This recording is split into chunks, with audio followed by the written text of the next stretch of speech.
वसई विरार शहर महानगरपालिकेच्या नालासोपारा आचोळे येथील प्रस्तावित मल्टीस्पेशालिटी हॉस्पिटल इमारत भूमिपूजन तसेच विरार पश्चिम येथील नवीन प्रशासकीय इमारत आणि परिवहन भवन इमारतीचा उद्घाटन सोहळा 10 जुलै रोजी खासदार डॉक्टर हेमंत सौरा, आमदार हितेंद्र ठाकूर, आमदार क्षितिज ठाकूर आणि आयुक्त तथा प्रशासक अनिल कुमार पवार यांच्या प्रमुख उपस्थितीत पार पडला।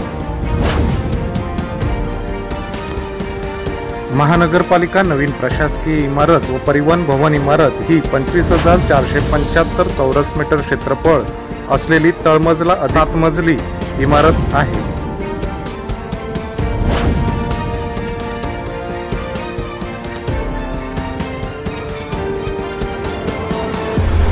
या इमारतीच्या तळमजल्यावर बस सर्व्हिसिंग व्यवस्था करण्यात आली आहे। तसेच समोरील मोकळ्या जागेत बस पार्किंग व बस धुण्याची व्यवस्था करण्यात आली आहे।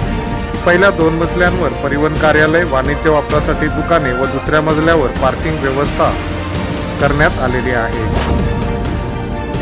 तसेच 3 ते 7व्या मजल्यावर प्रशासकीय कार्यालय आहे। यात 140 सदस्य संख्या असलेले सुसज्ज सर्वसाधारण सभागृह व 66 आसन क्षमता असलेले स्थायी सभागृह स्थापित करण्यात आलेले आहे। याशिवाय या इमारतीत आयुक्त, महापौर यांची दालने, कार्यालये व परिषद सभागृह यांची निर्मिती करण्यात आलेली आहे।